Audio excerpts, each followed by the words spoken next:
Good afternoon, LinkedIn friends, Value First Nation. Welcome to another episode of Value First Humans with our favorite Value First human, George V. Thomas. How you doing, man? I'm doing good. How are you doing today, brother? I am feeling grateful. Been There able you to go. spend some time with a bunch of Value First humans today, Nice. doing some good content, How getting many some shows good. did you do today? Uh, 4, Four. I Nice. think, Nice. including Wake Up. Yeah, There you, so wake up and there's been a back to back to back this afternoon. there you go. Trisha Miriam talking about AI data readiness, and then Clement talking about stage 7 of the value path, Nice. which is adopter stage. Um, and guess what? When people are adopting Mm, the value, you don't have to manipulate them with mm, incentives to do things for you. mm. And that's what we're going to talk about here today. Yeah. Is we're going to go over uh,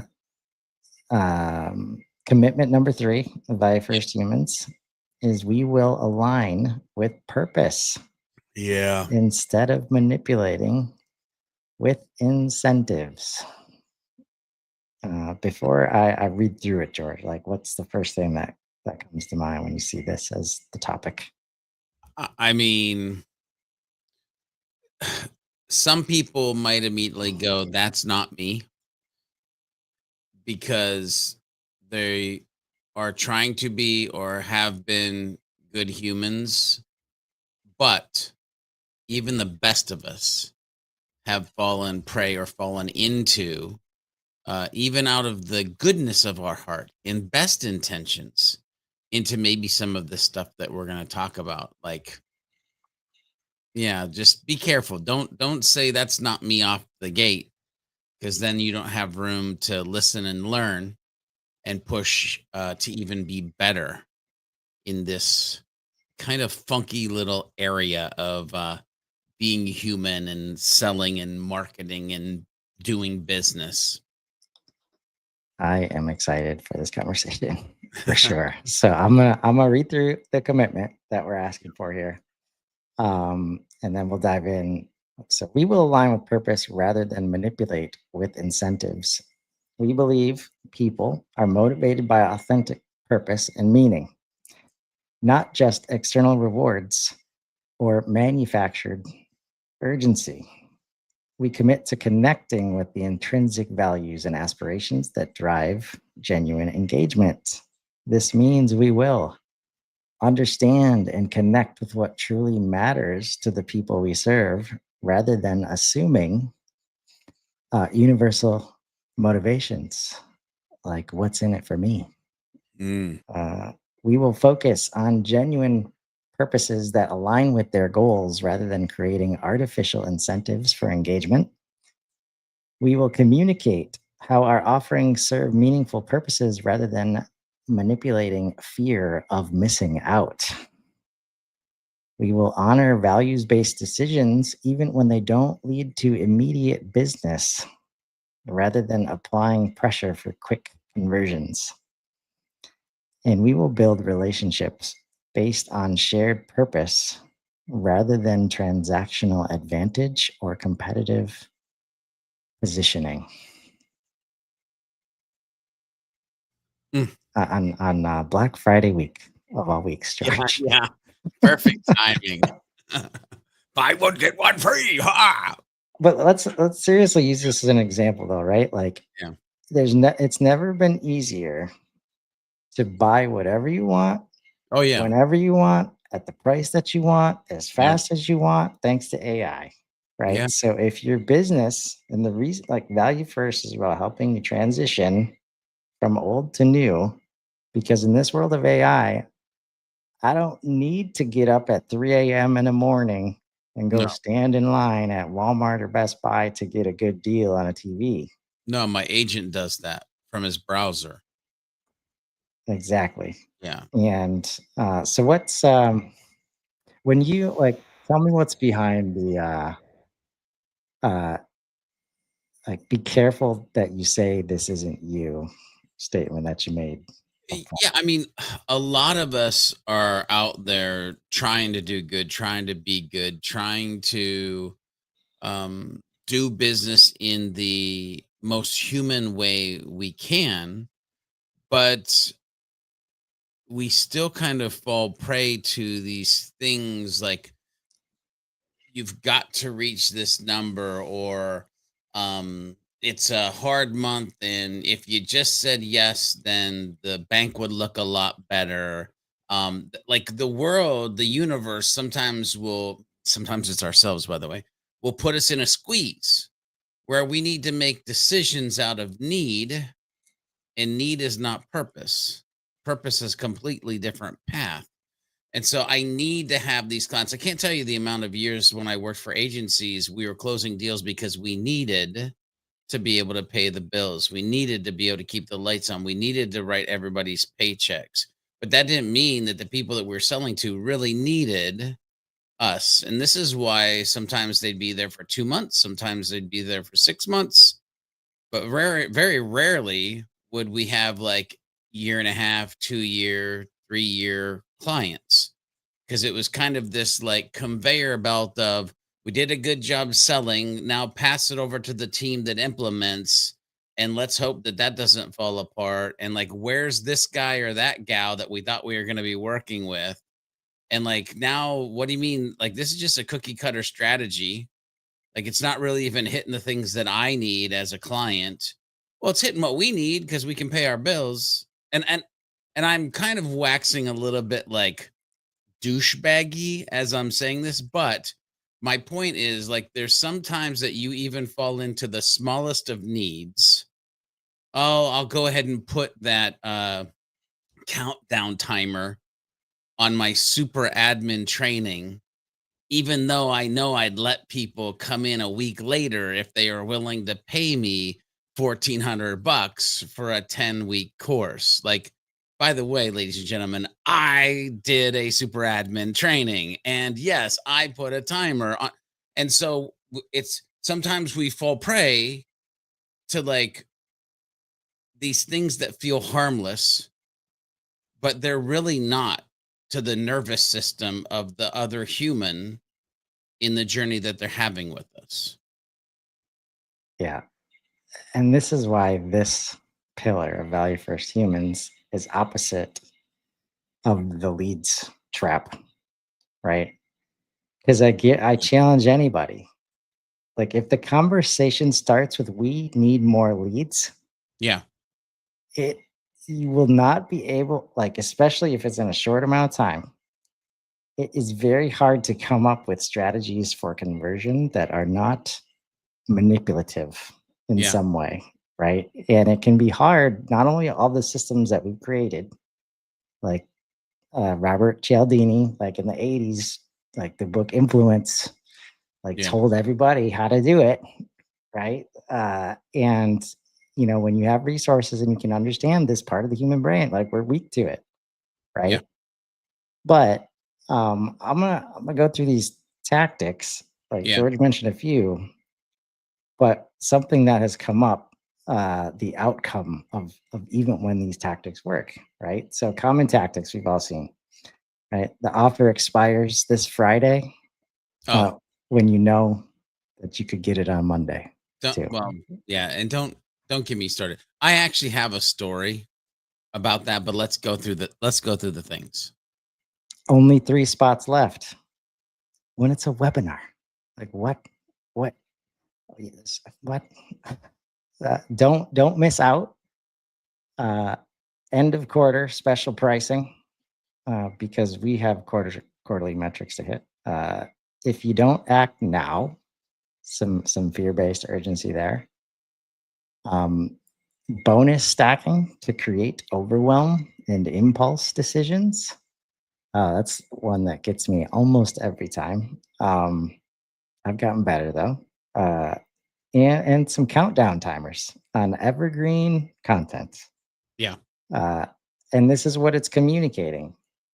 We don't trust you to make good decisions. Our timeline matters more than your readiness. We're willing to manipulate your psychology for a sale. And ultimately, this relationship is going to start with dishonesty, Mm, yeah. right? Like, and tell me which relationships around you are healthy when they started with dishonesty, Yeah. Yeah. right? I think it's interesting, Chris, because where my brain goes, it goes a couple different directions. But one, it goes to the word integrity. Like, if you are a human who believes that their integrity is core to who they are, then you have to continue to check back into the things that you're willing to say or do. So, for instance, um, whenever I first meet with a potential client, I am not trying to get a yes. I'm not trying to get a purchase. What I'm trying to qualify them as is, are they going to be a good partner? Am I going to be a good partner? Because partners will last longer than purchases. Purchases are here and gone. Partners are for a time frame. And so one of the things that I'm always doing is I'm talking about, like, hey, we're just getting on this call to see if we're a right fit for each other. And so they share their stuff, I share my stuff. I tell them, hey, you know what? For what you're trying to do there, we're probably not a good fit, because I need to keep my integrity. I need to be able to sleep at night. And I don't sleep at night because there's more money in my bank. I sleep at night because there's less junk in my head. And like, by not being integritous, and by doing and selling and saying things that you shouldn't have, then all of a sudden you've just got a bunch of stuff that you just shoved in your cranium that you're bouncing around at 4 o'clock in the morning, wondering, why did I do that? How are we going to do that? But at least the money's in my bank. No. Here's, I want to kick on to one of the other things too, because it's gotten really bad over the last couple of years. You talked about, like, the time frame, whether it's like by the end of the week or by the end of the quarter. Um, I love HubSpot, but I hate HubSpot. Let me explain. Like, I love HubSpot because of all we can do with it, and the good that we can put in the world, and the way that we can impact humans with the tools that we have when they're used properly. Uh, the opposite of what we're talking about, to not manipulate, to, you know what I mean? But over the last couple of years, the sales journey that I've watched people have to go through, of like, well, we can give you this price as long as you sign by Friday. Like, why? No, you're a SaaS software in the middle of an electronical box somewhere with wires and zeros and ones. No. Or like, we were joking with somebody the other day. I said, just wait. Just wait. The golden hour is approaching. And they're like, what are you talking about? I'm like, the end of the year and the end of the month. Like, if you want the best price, it's December, 23rd or whatever. And like, that's bullcrap. Like, it is manufactured bullcrap. And by the way, I'm using HubSpot because I'm in the HubSpot ecosystem, but you can stop and think about a whole metric butt ton of all other organizations that play the same game. And I've had to tell many CAM and PDMs and whatever they've been over time, of like, listen, I'm going to let you know, I don't play the HubSpot game. I don't care about platinum, titanium, diamond, sapphire, asphalt, whatever level. I don't care. If a human comes to me and they need HubSpot because they don't have it, I'll sell it. If a human that I'm helping needs to upgrade because we truly need it, not because you're trying to hit your numbers, then we'll sell it. And hate me if you want to, and don't give me any like special love, because that's the line I draw. But ladies and gentlemen, if you don't draw the line, nobody else will. Hmm. Yeah. And when they don't, like, it's hard for us, like, when we're trying to help people and we know the game, like, perpetuates itself, right? Like, we do, Yeah. like, y- and that's like, that's what we're trying to kind of highlight. It's not easy to break from these, at least like at a market level until a bunch of Yeah. us start doing it. But at an individual level, and even here, like if you got KPIs, like when I'm on those calls, like it never makes me feel any kind of bad way towards the salesperson that's like telling me that, because I know there's somebody else or there's some system in place Yeah. that they've got, like, you got to hit your KPI, you've got to hit your numbers, right? If you don't, bad things for you. So I know, like, that's, you got a job to do, Yeah. right? Yeah. Um, and so I want to dig into like the real versus manufactured, because it's not like one of the keys is understanding where the urgency is coming from, Yeah. right? And I think a simple question is this my urgency? Is this our urgency, or is this theirs? Right? That should be Right. very simple, Right. right? And so legitimate urgency, you know, actual limited inventory, Yeah. right? Time sensitive, like regulatory changes, like real dates that we got to hit, real resource constraints, like true event capacity, Yeah. right? But manufacturer urgency, software with unlimited licenses claiming scarcity, Mm.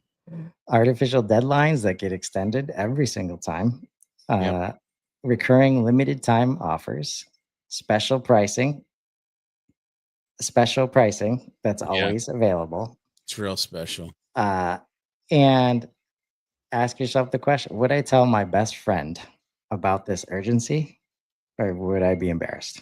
Yeah. That's so it's funny you bring that up because for me, I do think about like, would I sell this to my friend or my family? And sometimes I even take it a level deeper, Chris. And I'm like, well, if I was selling this to Jesus, would these be the same words coming out of my mouth right now, or would I not do this? Like, you know what I mean? And again, I'm not everybody spiritual, but for me, I have that kind of line of like, hence why we're talking about purpose and um, you know, my purpose is to help humans.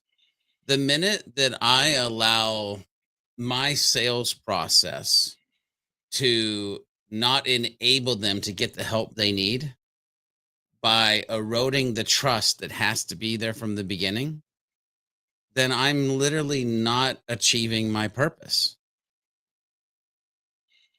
And there's so many organizations that have allowed the belief of this is the way it has to be and have created a great and powerful Oz behind the curtain that is moving and no disrespect to anybody out there, but the marionettes of business to do the dance that they have to do to be able to survive on the planet that we're on because you got bills.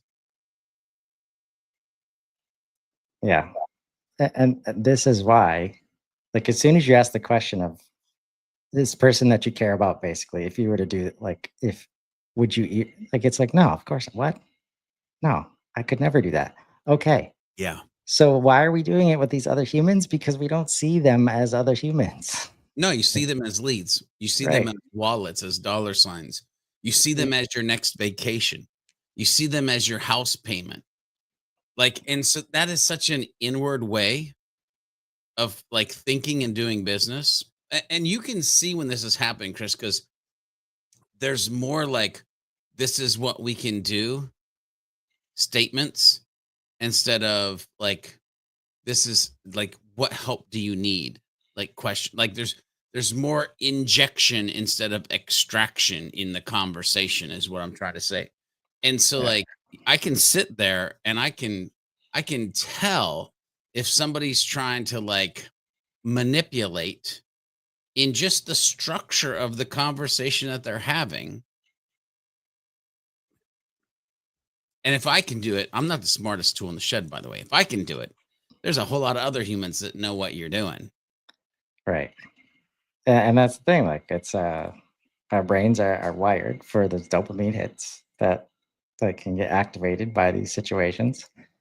Um, but they're also wired for what we're talking about purpose, right? And intrinsic motivation research shows, right? And if you can tap into this, like this is where the real relationship value like gets created. So people want control over their decisions, autonomy. Like, and that's where when you create scarcity and FOMO and it forces somebody to buy something they were not planning, they know, you did not have control over what just happened, right? Mastery. Like people want to grow and improve. Yeah. Purpose. People want meaningful impact, connection. People want authentic relationships and values alignment. They want consistency with beliefs, right? In themselves, they want to know they can be consistent. And here's exactly what I'm talking about. When I knew I was in trouble as a partner, as a solutions partner. Um, and just this game that I've been unwilling to play. That's why I'm Yeah. building a whole damn framework and business model around it. Yeah. The SaaS game of like 1,000 leads in, 100 calls, 10 opportunities, like close to right. Yeah. I could not get um, advice that strayed from that path. Like it was very hard to find people that I respected that didn't eventually get there to that message. Well, you just got to make a list of 200 companies and then you got to reach out and then, right. And it's like, I just can't, I'm not going to do it. Right. And then the moment it really like hit was, uh, so in the HubSpot partner program, there's points for selling and there's Yeah. points for servicing customers, like spending time in their portal, building stuff, helping them with HubSpot. Yeah. Right. And you have to level up both points to go to gold and tier up. My first organic client, so somebody I didn't already know prior to starting the business, it was 3 months in. We'd gotten through a bucket of consulting hours, right? Yeah. Because they knew what they were doing with HubSpot. They just needed somebody there to say, yep, you're thinking about it the right way. Or no, maybe you should do it over here instead. Like make this property on the deal instead of the contact, maybe like conversations like that. And we got through the 20 hours, right? And I found myself um, looking for additional things to do inside of their HubSpot because Mm. I wanted to keep the service points so that they would stay on my list. Um, there's been similar moments like that where it's like, oh, I could use a little more money this month. Let me Mm. go find something, right? And in both of those cases, when that happened, I was like, nope, there's zero chance. I might get lucky, and it happens to be in the best interest of the customer, the thing that I find. But it's so hard to. Um, I'm not aligned with the way that I want to, have relationships. Yeah. If I'm doing, that's my urgency, 100%. That's my urgency, and it makes it very hard to show up in a valuable way, in my opinion, when you're coming from that place. Yeah. It's interesting where my brain is going right now during this conversation because urgency isn't a bad thing. It's just where it is in the relationship is a bad thing. Because by the way, one of the things, and again, I say this humbly, but I've heard it multiple times this week where like, man, you guys are Johnny on the spot. Like I have this other partner I work with, not a HubSpot partner, by the way. But she literally said, I got this other partner, and it took me like 3 weeks to get him to answer an email. And I'm like, he shouldn't be a partner. Meanwhile, she's like, yeah, Jorge's, it's like 2 minutes. And Jorge's back to me like 4 minutes. And you're like, hit me up an email. Like urgency is great in the right place of the relationship. Urgency at the beginning is terrible. Terrible. Like, can you imagine? Yeah, no, it's just terrible. I'm not even going to go there. Right. And this is why, I mean, ultimately, this is why we're here. Because when um, I'm thinking back to the superhuman Yeah. framework, like align with purpose, right? Like the word purpose. Yeah. like has been so just dragged through the mud when it comes to like it's like how businesses are supposed to show up in the world, and everybody needs a like just all these different ways we turn these words into like meaningless fluff, when if we just like accepted them for what they are, like everything gets easier to understand. Yeah. And as an example, you have your purpose pillar, like the why that Yep. drives action, The North Star. Yeah. passion, like the things that naturally energize people. Like when I started Let's Build, Yeah. my question, as I saw somebody I respected that thought that they had knowledge to share that would be helpful, right? Like what topic, like fill in the blank. Let's build blank with George B. Thomas. Yeah. Like the thing in that blank, you must be passionate about it. And hopefully it has something to do with HubSpot too, Yeah. right? Because there's a natural energy. You don't have to move people to create content and share when that passion is there. And then, the love cornerstone. Like I'll tell you, it's not a mistake that we're hitting on this every week at this point. Yeah. Yeah.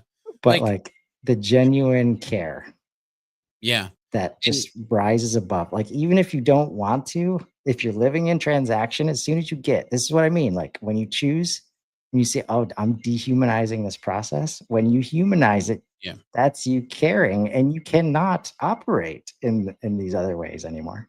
I mean, listen, the only one you forgot is persistence, which we'll talk about in a second, because when you're navigating the world and the fundamental like cornerstone is love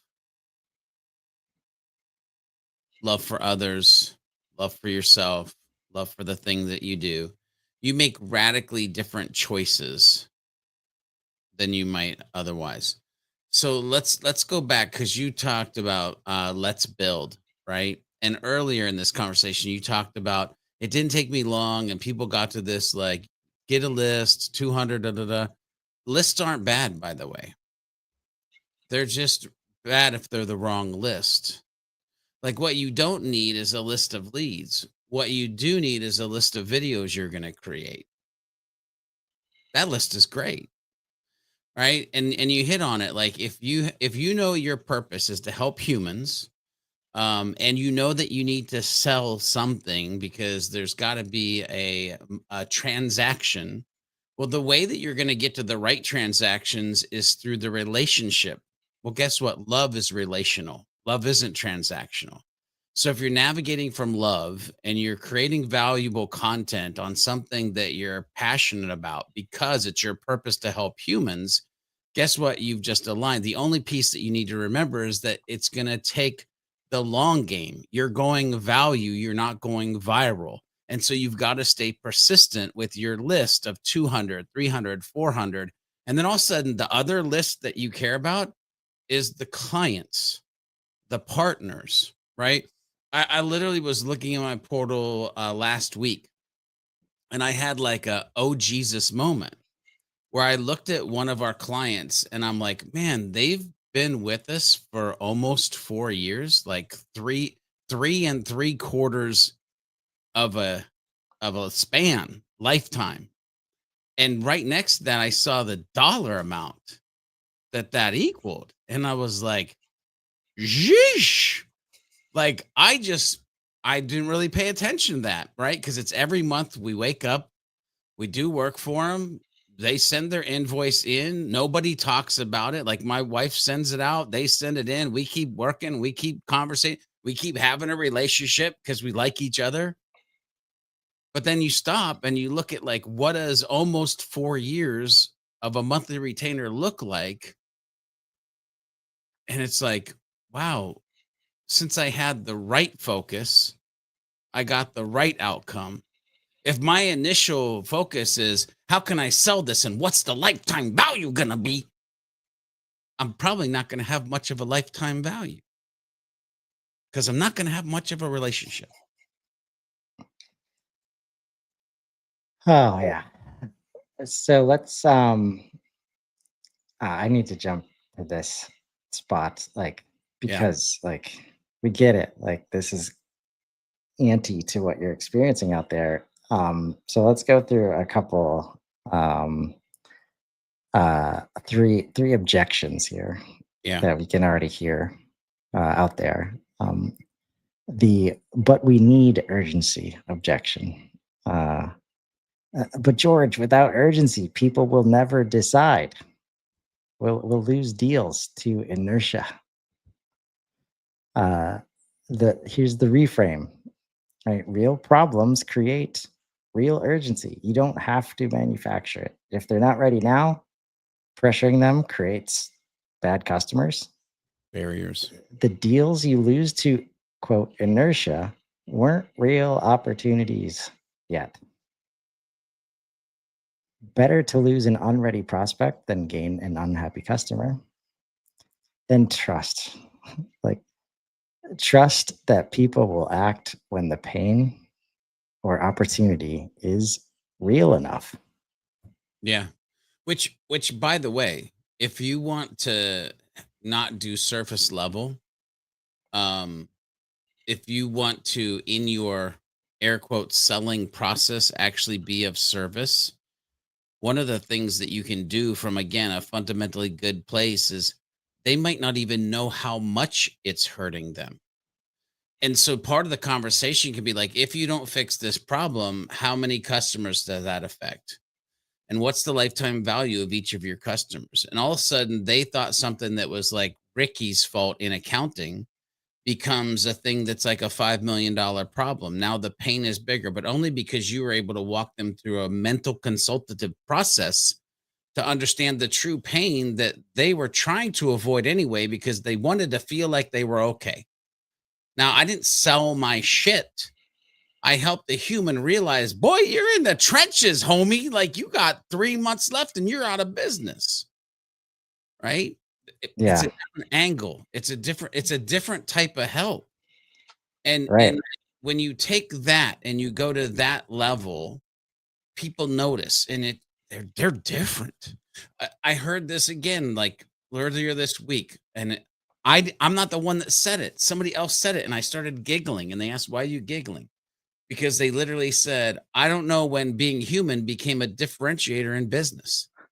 And I said, "A whole ass long time ago, brother. That's when." I said, "I've been feeling that for like 8, 9 years before I even started my business."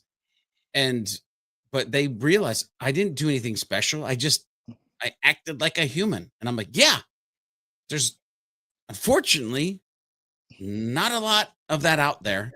And we're not incentivizing that side. Right. We're incentivizing the whole other side of it. Yeah.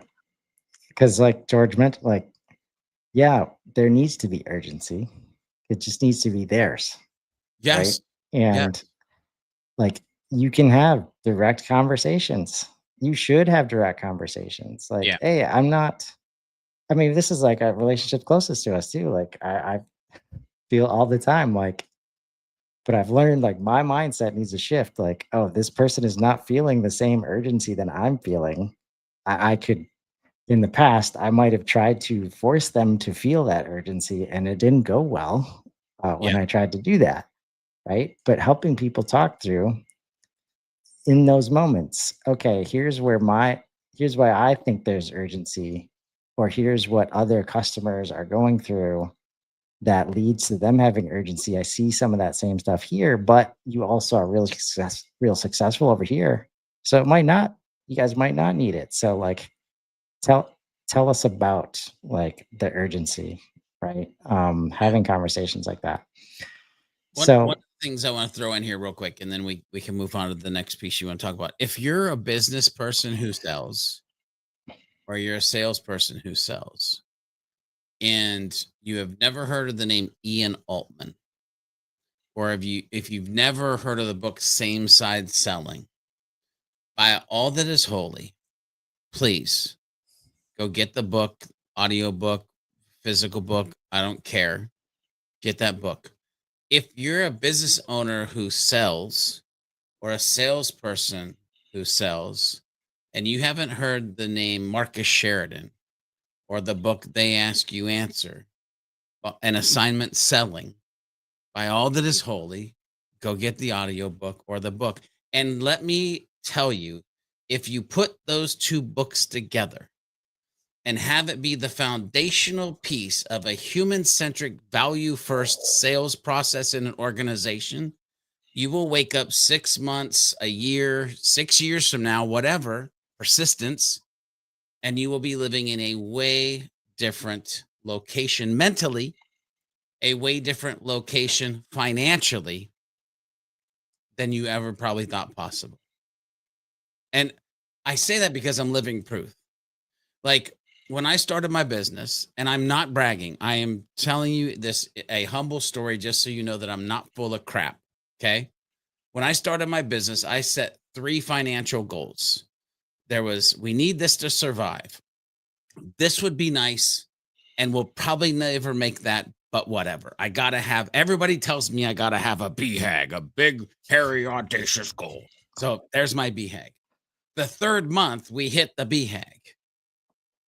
But that's because I was going at it from the place of spending 5 years with Marcus and time with Ian and both books. And like, if I'm going to run my own organization, this is how I'm going to do it. Ah, man, that goal conversation. We need to have an episode on that because oh man, so many thoughts. Because like you got to the goal because you just ran things the way that you felt was right. Yeah. Oh, yeah. Um, Right is always right, brother. right. And this is what it leads into the second pushback or defense. Yeah, that everyone does it, defense, right? But this is standard industry practice. If we don't create urgency, competitors will.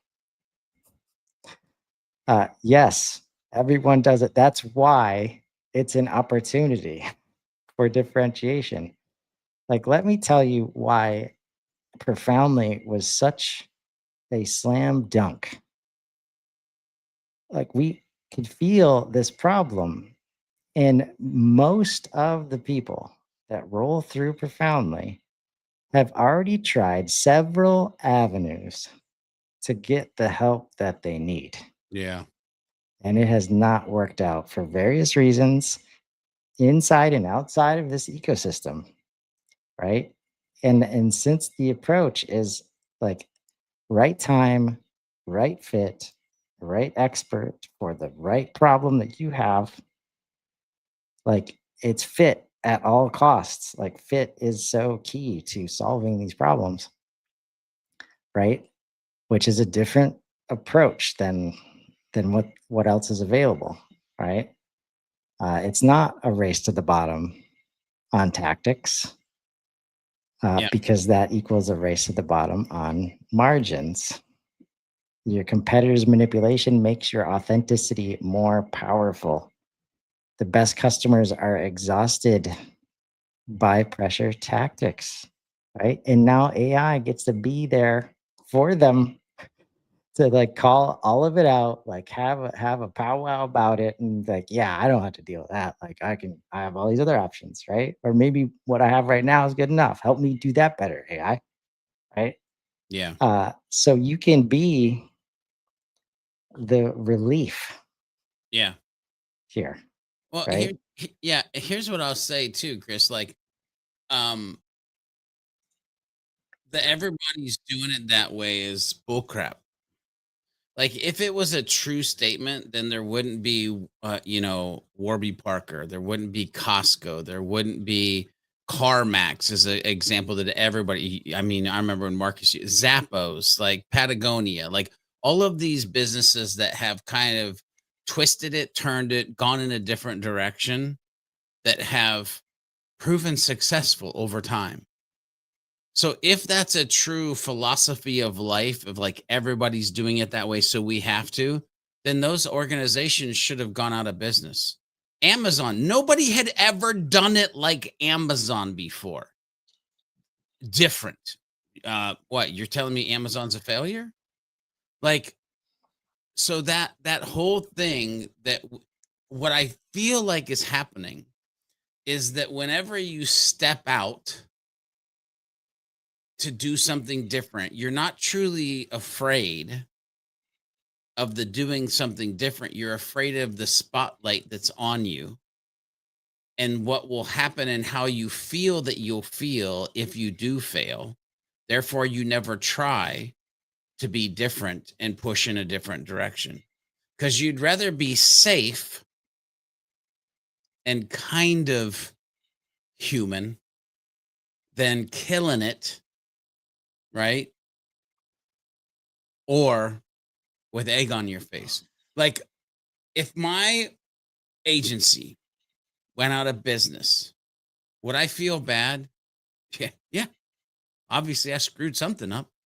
Um, but I'm willing to step out. I'm willing to say things that maybe some people won't say. I'm willing to push against things that maybe some people won't push against. But that's because I'd rather be Sergeant Shine than hidden in a cave somewhere. Like you you have to find your ability to be that person beyond your default. You need to find a way to help your organization in the things that Chris and I are talking about over the last couple weeks and future weeks of getting your organization past the default. Become your industry's Amazon, your industry's CarMax, your industry's whatever. The only way you're going to do that is change. Yeah. And that takes us to the hardest one. Um, the our leadership demands it reality. Hmm. Uh, Leadership. I agree with you, but leadership sets quotas tied to quarters and expects these tactics. Um, the reframe, this is a systems culture problem requiring leadership conversation. You can't HubSpot your way out of this. You can't tool your way out of this. But these tools can help you show the data, right? That manipulation creates remorse and churn among your buyers. Yeah.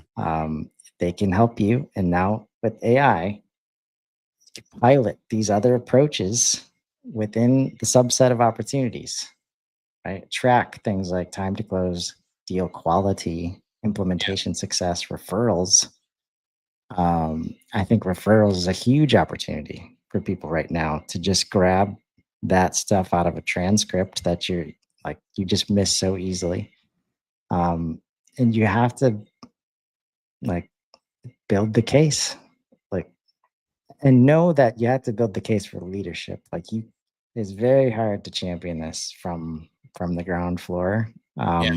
But leadership, and this is where culture comes into play,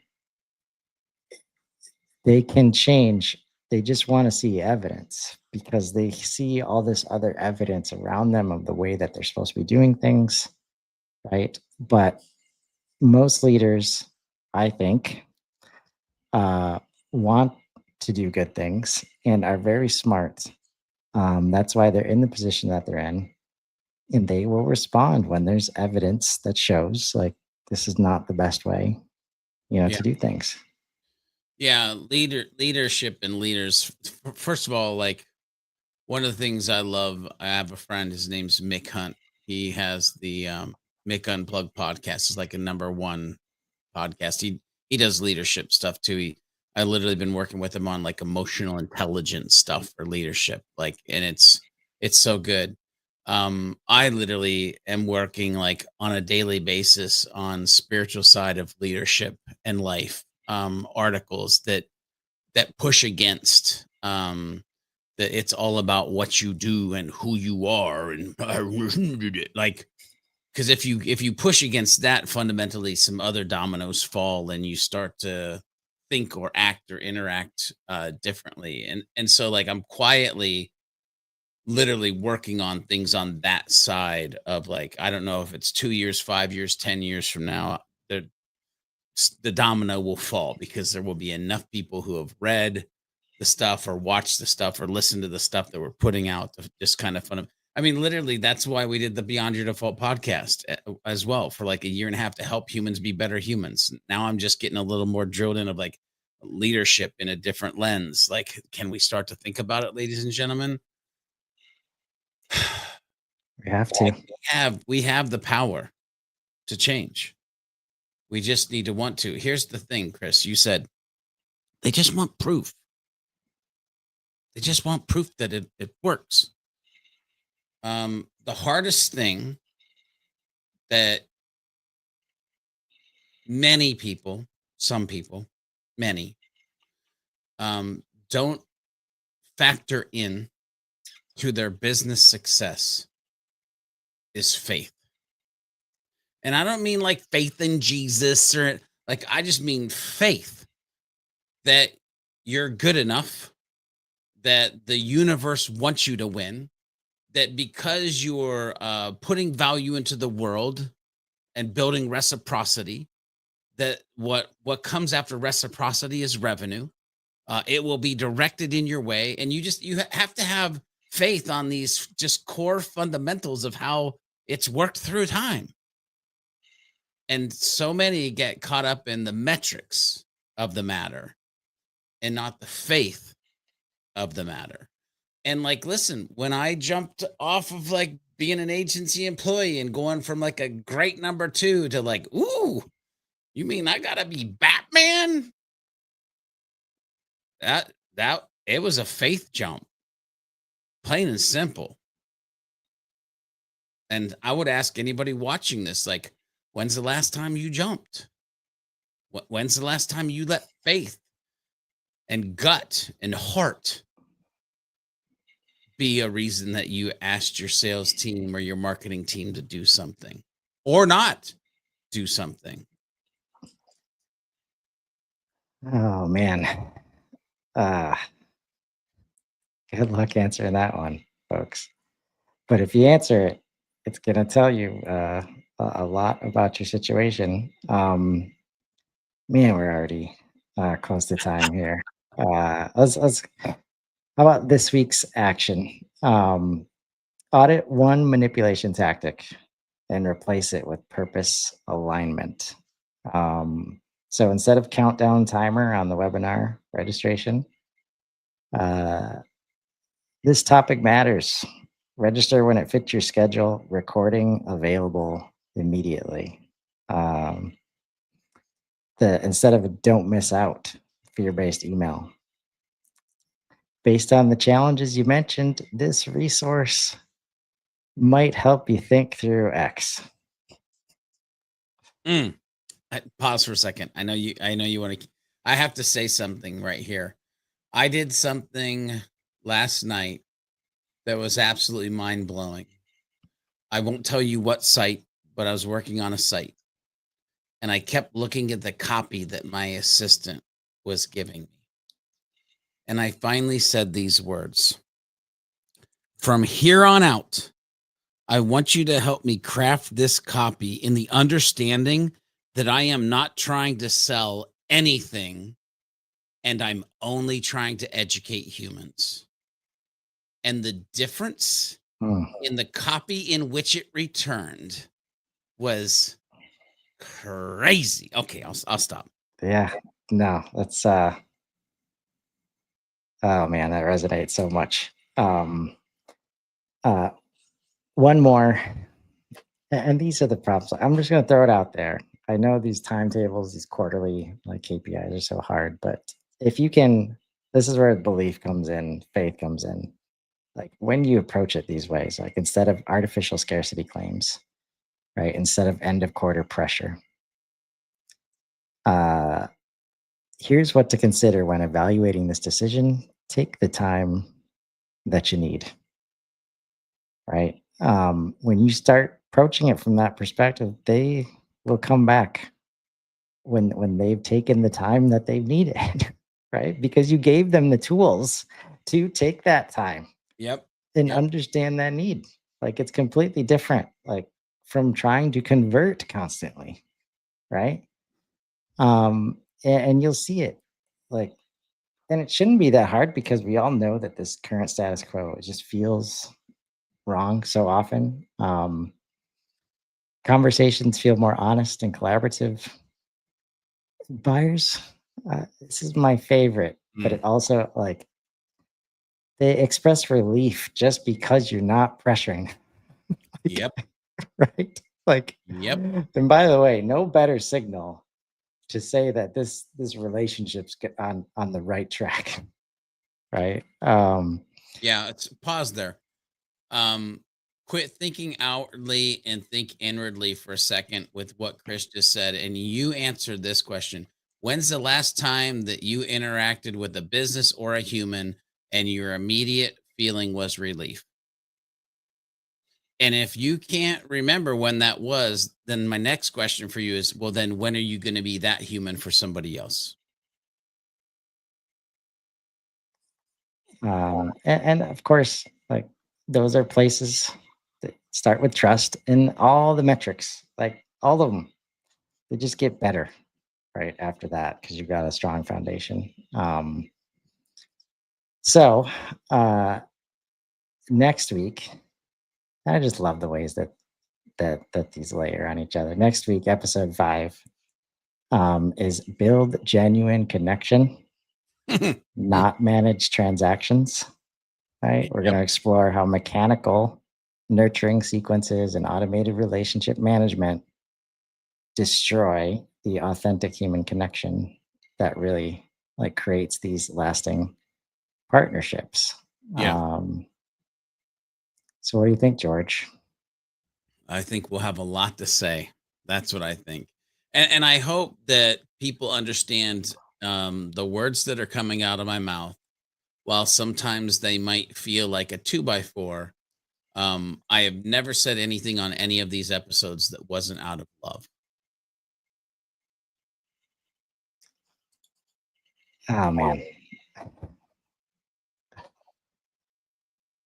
Oh, and we thank you, brother. Talk about relief. Like, did he all just make us like help us feel relief right there? Like, oh, just by being a good human. It's funny Yeah. how that works. So until then, trust that people make good decisions, when you create a good space around them to make those decisions on their behalf and not yours. And we hope everybody has a wonderful Thanksgiving holiday, enjoys a little Yes. extra time off, Happy get some of Thanksgiving. that relief in one way or another. Um, and we'll see everybody next week. Thanks so much, George. Thanks, Chris. Appreciate you.